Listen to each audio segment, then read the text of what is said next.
네, 도널드 트럼프 미국 대통령이 촉발한 관세 전쟁이 세계 경제와 안보를 뒤흔들고 있습니다. 조한범 통일연구원 석좌연구위원과 함께 한 주간의 국제 안보 이슈 자세하게 짚어보겠습니다. 연구위원님 오셔주십시오. 예, 안녕하세요. 네. 먼저 일본과 미국의 협상 이야기부터 해보겠습니다. 원래 트럼프 대통령이 등장해서 방위비 언급을 했더라고요. 일단 일본 입장에서는 최대한 안보는 별도로 관세와 협상을 하겠다 이런 입장이었는데 트럼프 대통령이 올리면서 이제 좀 게임이 시작된 모습인데 어떻게 보셨습니까? 일단 이제 올게 온 거죠. 왜냐하면 트럼프 대통령 본인도 그랬어요. 이 관세 협상과 방위비는 별개라고. 네. 그런데 하나로 묶어서 하는 게 좋다 또 이렇게 말했거든요. 네. 본인도 알아요. 말이 안 된다는 걸. 그러니까 동맹이라고 하는 건 안보적 수요에 의해서 상호 안보 대 안보의 교환인 거거든요.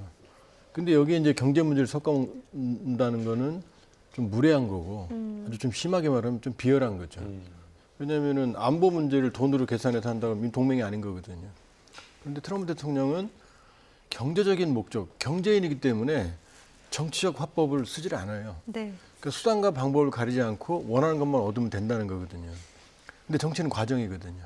그렇게 보면 일본은 일단은 강경한 입장이죠. 관세와 이 방위비는 별개다. 네. 라는 입장이고, 그 다음에 일본 내에 많은 문제들이 있거든요. 그러니까 만일에 트럼프 대통령 요구를 들어주게 되면 일본 국내적인 상당한 혼란이 오거든요. 그러니까 일단은 일본 입장은 일단 표면상으로는 강경하고 이미 방위비는 2027년까지 끝났다라는 네. 입장을 가지고 있어요. 올게 온 것이다라는 표현을 해주셨는데 어쩌면 좀 피할 수 없었던 문제였던 것 같기도 합니다. 근데 이게 또 비단 일본의 문제가 아니라 우리나라에게도 해당하는 문제이기 때문에 좀 짚어보겠습니다. 우리도 방위비가 굉장히 민감한 문제이지 않습니까? 그래서 이제 다음 주에 예정되어 있는 한미 협상 테이블에 방위비 현안 이슈가 올라오는 게 아니냐 이런 걱정 가능성이 또 나오고 있거든요. 어떻게 보세요, 일단? 우리도 이미 바이든 정부와 이미 합의를 끝냈어요. 네. 그래서 지금 1조 5천억 규모 정도로 합의가 됐고, 그리고 향후 이제 소비자 물가 상승분을 반영하는 상당히 합리적인 형태의 합의가 이루어졌거든요. 근데 이제 트럼프 대통령이 지금 간과하고 있는 부분이 뭐냐면 관세를 순수하게 경제적 관점으로 보거든요. 네. 압박 수단으로는 이제 미국의 안보, 무임시사론. 근데 일본 같은 경우에도 강경한 입장일 수밖에 없는 게 일본이 지금 쌀 문제 때문에 아주 골치가 아프거든요. 네. 근데 여기서 그런 이유는 뭐냐면 일본 농민들의 유권자 이 표심이 중요하거든요. 근데 일본이 7월이면 이제 참여연 선거거든요. 그럼 그 눈치를 볼 수밖에 없는 거죠. 그 다음에 미국이 이제 LNG, 이 알래스카 LNG에 참여를 원하는데 이게 사업성이 확실히 보장된 게 아니거든요.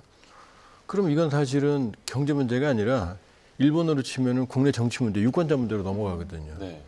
근데 그렇기 때문에 일본도 사실은 쉬운 선택은 아닌 거죠, 이 협상에.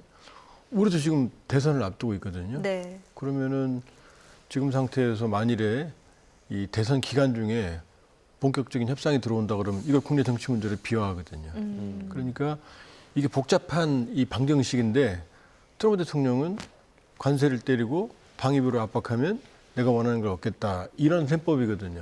근데 그렇지가 않죠. 그러니까 예를 들면 멕시코의 시ein바움 대통령 같은 경우는 트럼프 대통령한테 맞서니까 지지율이 폭등하거든요. 네. 그렇기 때문에 지금 우리도 아주 복잡한 문제들이 얽혀 있고 지금 트럼프 대통령이 거래 중심적 동맹관이거든요.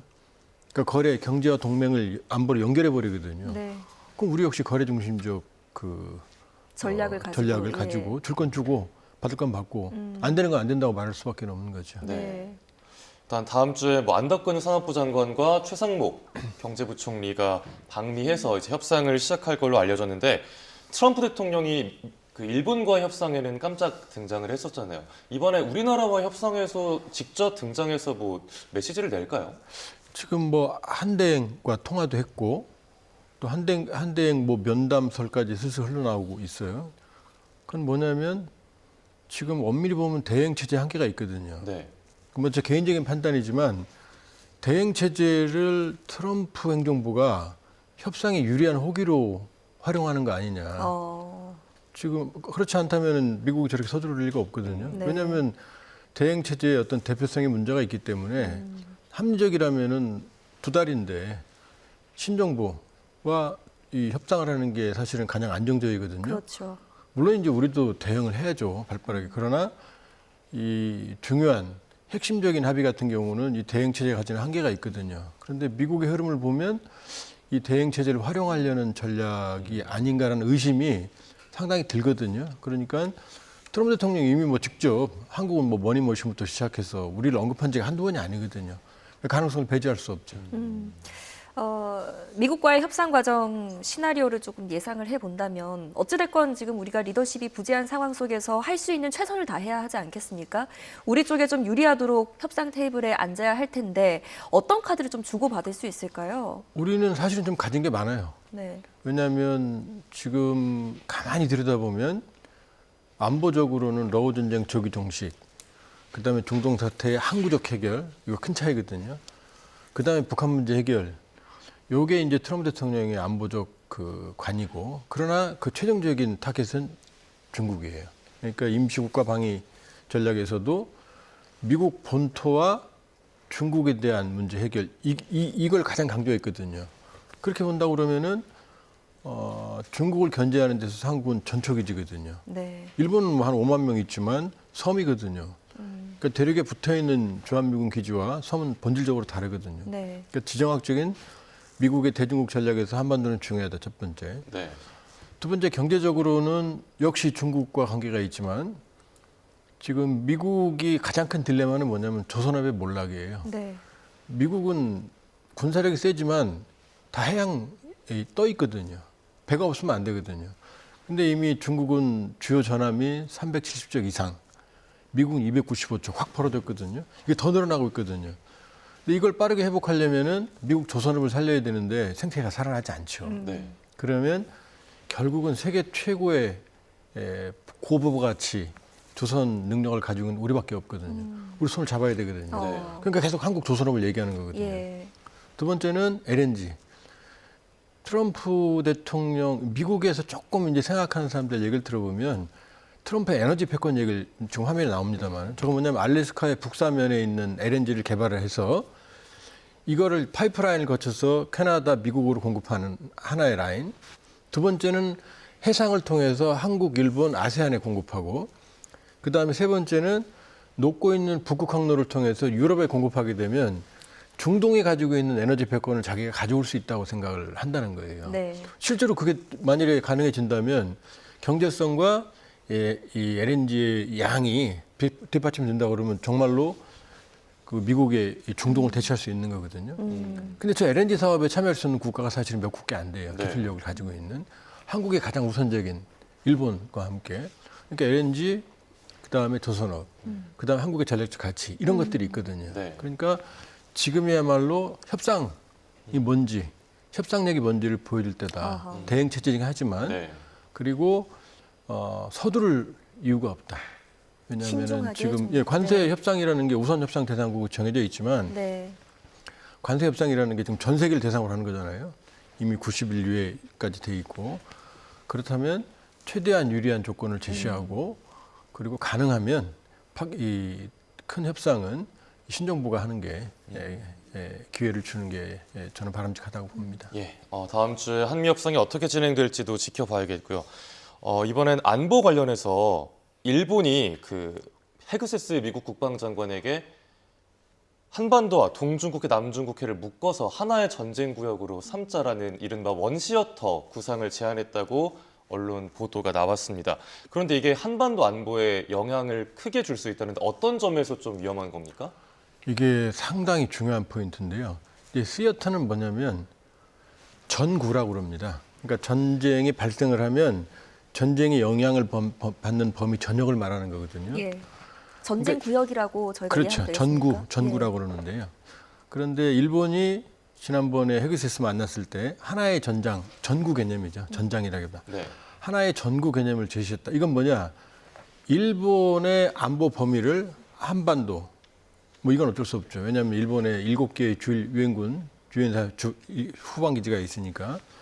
그다음에 대만, 남중국해, 동중국해 전체를 연계하는 이걸 하나의 전장 개념으로 제시했다는 거거든요. 네. 그게 뭘까? 그건 뭐냐면 결국 일본의 세계 전략이에요.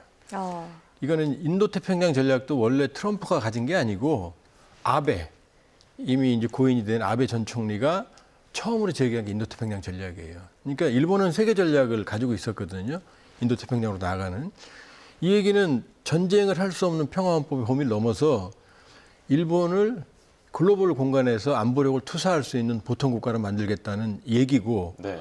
그렇다면 한반도를 포함하는 이 인도태평양 전역에 투사할 수 있는 일본의 군사력이 만들어진다는 건 이게 새로운 군사공국의 탄생을 의미하는 거거든요. 네. 그러니까 일본은 트럼프의 안보, 방위비 분담, 증액 요구, 그다음에 관세 전쟁, 요걸 역으로 이용하는 거죠.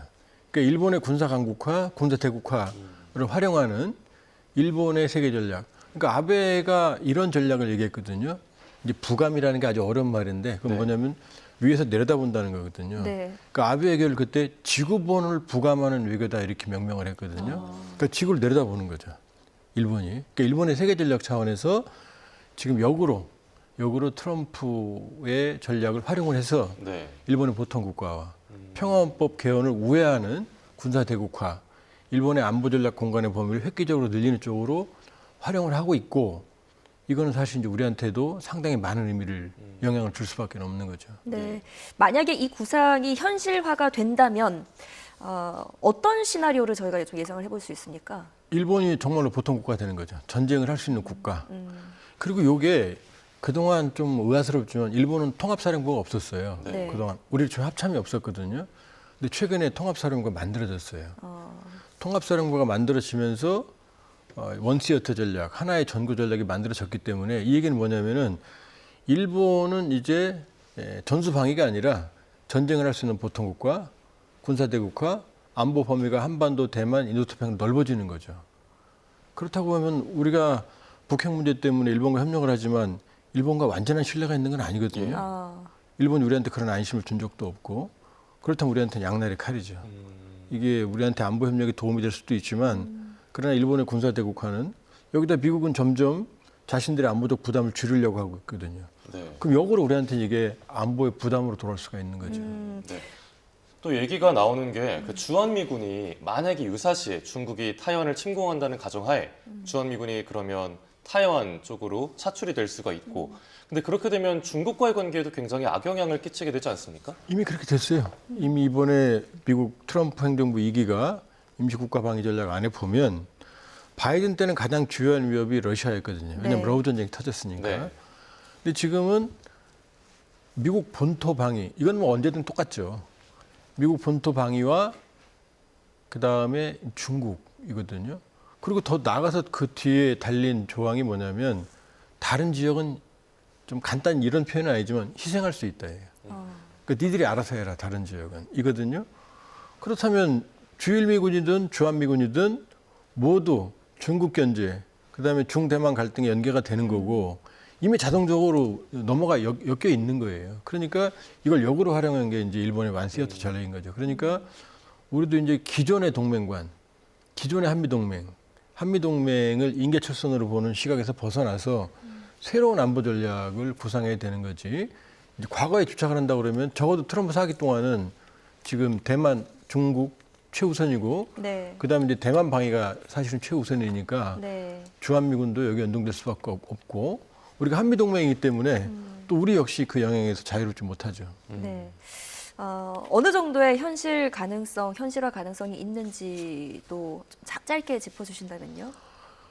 일단 중대만 갈등은 계속될 거다. 그다음에 중국 때리기, 소위 이제 뭐 한 놈만 팬다라는 전략, 이건 오바마 때부터 시작됐어요. 그러니까 트럼프 2기에 중국 견제는 계속될 거다. 그러나 양안 갈등이 고조될 수는 있지만 지금 중국의 해군력으로 대만을 전면 침공해서 점령한다는 건 사실상 소설에 가깝다. 왜냐하면 2차 세계대전 때 히틀러가 도보에 가까운 34km를 못 건넜거든요. 네. 이게 패전의 원인이었는데 중대만은 가장 가까운 데가 130이고 먼 데가 180, 평균 180이거든요. 중국의 해군력이 질적으로는 절대 열세인데 네. 양쪽으로는 앞서도 이 여길 건너서 대만을 점령한다? 그건 사실상 제가 보기에는 소설에 가깝고, 다만 계속된 긴장 고조, 준봉쇄, 그다음에 대만 내 교란, 대만의 정서의 친중국화 이런 노력은 계속될 가능성이 있죠. 네, 네. 알겠습니다. 이제 미국과 중국의 뭐 치킨 게임 양상의 관세 이야기로 넘어가겠습니다. 이번 주에는 중국은 히토류, 또 미국 쪽에서는 반도체 카드를 한 번씩 강하게 주고받았는데 뭐 해운 산업까지 미국에서는 압박을 하고 있고요. 또 그런데 막 물러서지 않을 것 같다가 트럼프 대통령은 3, 4주 안에 중국과 협상 타결할 거다. 얘기 계속 주고받고 있다라고 했습니다. 어떻게 보셨나요? 그러니까 중국은 협상하겠다는 얘기를 한 적이 없어요. 네. 근데 트럼프 대통령 입에서는 협상이라는 얘기가 나오거든요. 네. 한쪽은 때리면서 왜냐하면 양쪽이 서로를 찌를 수 있는 칼이 있거든요. 그러니까 예를 들면 애플 같은 경우 대부분 제품을 중국에서 생산하는데 중국이 관세를 올려버리면 본인들이 타격을 받는 거고 그 다음에 미국인들의 소비 제품의 상당 부분이 사실은 중국산이거든요. 그러면 미국 유권자들이라는 게 이 풍요로운 소비에서 지금 민심이 안정이 되는 건데 네. 지금 이게 올라가고 있거든요. 좀 전에 나왔던 파월 같은 경우 연준 의장도 해임한다고 그러는데 지금 관세를 내리라는 거거든요. 그럼 관세를 내리면 인플레이션이 더 올라가거든요. 네. 그러니까 상당히 모순적인 위험한 칼의 관세 정책을 시작을 했기 때문에 중국도 느긋하진 않죠. 네. 아주 안 좋죠. 네. 근데 문제는 뭐냐면 중국은 독재 체제거든요. 그러니까 민심을 상당 기간 영원히는 아니지만 통제하거든요. 근데 미국은 벌써 트럼프 아웃 운동들이 확산되고 있거든요. 탄핵 얘기도 나오고 있고. 그렇게 보면 겉으로는 느긋해 보이지만 트럼프가 시간상으로는 불리하다. 그러니까 양측 다 협상을 하겠지만 중국이 먼저 꼬리를 내리기는 어려울 거다. 첫째 독재 체제고 민심을 예. 통제할 수 있고 그다음에 경직성이 있기 때문에 중국은 이 체면 문화, 독재 체제 자존심 문화가 있거든. 동양적인. 만약에 꼬리를 먼저 내리게 되면은 이게 패배로 인식을 하거든요. 예. 그러니까 협상을 해도 미국 쪽이 먼저 협상을 낼 가능성이 높지 중국이 먼저 숙이기는 아무리 어려워도 네. 구조적인 형상이라고 이게 구조적인 어떤 배경이라고 볼 수가 있어요. 네. 양측 다 물러설 기미가 없지만 먼저 손을 내미는 쪽은 미국이 될 것이다 이렇게 전망을 내주셨는데 지금 또 중국의 행보를 좀 보면 동남아 3국의 순방을 마치고 이런 행보가 어찌됐건 자신들의 입장에 좀 힘을 실어줄 편만들게 나선 거 아니냐 이런 분석들이 나오고 있거든요. 미국에서 봤을 때 이런 것들이 좀 굉장히 신경이 쓰일 것 같습니다. 왜냐하면 트럼프 대통령 전략이라는 게 참 모순적인 게 가끔 보면 트럼프 대통령이 관세 정책에 무슨 비법이 있고 네. 마법을 숨겨놓은 것 같지만 제가 보기엔 상당히 단순해요. 네. 뭐냐면 전 세계를 적으로 만들었거든요. 중국만 잡겠다고. 근데 중국만 잡겠다고 올렸지만 90일 동안은 유예되지만 전 세계 이미 적으로 만들어 놨거든요. 네. 그러면은 적과의 동침이 가능한 거거든요. 왜냐하면 중국이 사실은 위협 요인이지만 그러나 미국이 더 큰 위협으로 등장을 했으니까 전 세계 나머지 국가들은 협력할 부분이 있거든요. 네. 그러니까 중국은 지금 그걸 파고드는 거죠. 그러니까 미국이 전 세계를 상대로 무차별적인 관세 전쟁을 하니까 네. 그럼 그 아픈 부분들을 중국이 제조업 강국이니까 어쨌든 중국이 어려워도 중국은 중앙 통제, 중앙 관리가 가능하니까 그러니까 관제 경제니까 일정 기간은 버틸 수 있거든요. 그러니까 그걸 가지고 지금 파고 들어가는 거죠.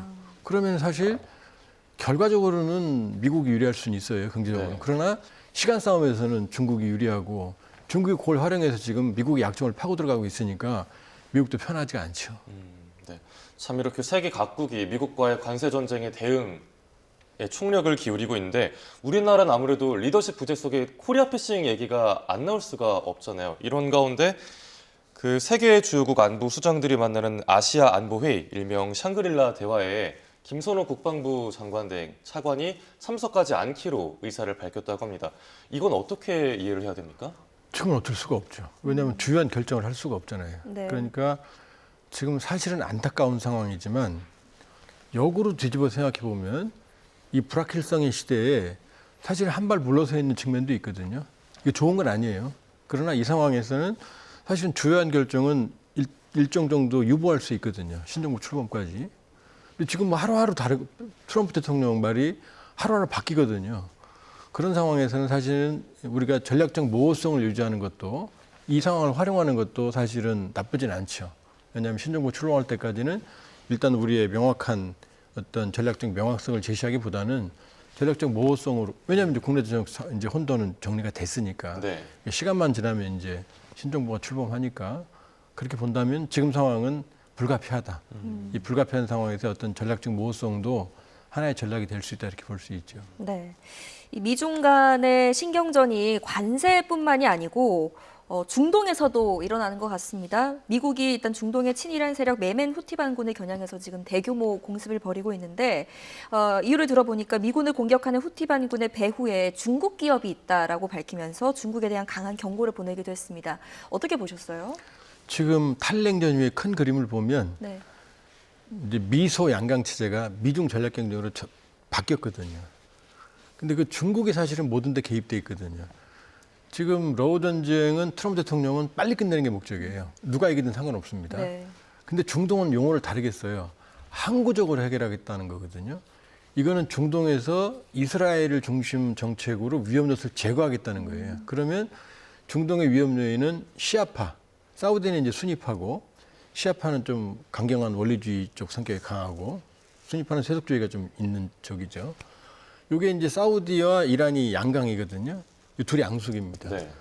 근데 이 이란을 중심으로 저항의 쪽, 후티, 헤즈볼라, 하마스, 시리아 이게 다 시아파거든요. 네. 그런데 중국이 사우디아라비아에 70년대 미사일까지 판매하고 기지까지 운영했어요. 상당히 친합니다. 그러니까 중국은 사우디와 이란을 중재를 했거든요. 네. 근데 미국은 거꾸로 사우디와 이스라엘 중심, 지금 러우 전쟁 회담도 사우디에서 하잖아요. 네. 그러니까 사우디와 이란을 격리하고 이란을 고립시키겠다는 전략이거든요. 그러니까 후티는 완전히 매일 폭격을 하고 있고 네. 이스라엘이 하마스, 헤즈볼라의 강경책 쓰는 건 용인해주고 있고 그런데 이 이란을 중심으로 하는 저항의 축이 또 러시아와 중국과 연결을 가지고 있어요. 그러니까 시리아 아사드 정권 몰락한 걸 지원해줬던 건 러시아, 이란이었던 거고 그다음에 홍해에서 이스라엘 하마스 분쟁이 터지니까 후티가 서방의 선박대를 공격하기 시작했거든요. 네. 네. 근데 러시아하고 중국 선박은 공격을 안 했어요. 그러니까 후티가 쓰는 무기의 상당 부분이 또 중국제, 러시아제거든요. 그다음에 중국이 후티를 직접적으로 이 정보, 공격 정보를 줬다는 정황들로 드러나는 거거든요. 그러니까 후티를 때리는 것도 이 중동의 위험 요인을 제거하는 것도 있지만 사실은 간접적 타겟은 중국인 거죠. 중국이. 네. 예. 끝으로 짧게 우크라이나 전쟁 상황도 짚어보겠습니다. 트럼프 대통령이 진전 없으면 협상에서 손 떼겠다라고 경고를 날렸는데 휴전 협상 어떻게 흘러갈까요? 이제 휴전으로 들어갔어요. 네. 페스코프 크렘린 대변인 일부 진전이 있었다 또 발을 빼거든요. 네. 그러니까 휴전으로 가고 있어요. 그리고 4월 말이면 세컨드리 보이콧, 러시아 아픈 20% 관세가 부과가 되고 그리고 지금 협상은 크게 보면 발 뺀다는 게 완전히 네. 뺀다는 게 아니라 네. 이 얘기는 뒤집어 얘기하면은 러시아를 더 압박하고 우크라이나를 더 지원할 수 있다는 얘기거든요. 그러니까 큰 틀에서 보면 협상은 계속 될 거다. 그리고 진행이 되고 있고 진전이 있다 이렇게 봐야죠. 네, 알겠습니다. 오늘 도움 말씀 여기까지 듣겠습니다. 한 주간의 국제 안보 이슈를 조한범 연구위원과 함께했습니다. 잘 들었습니다.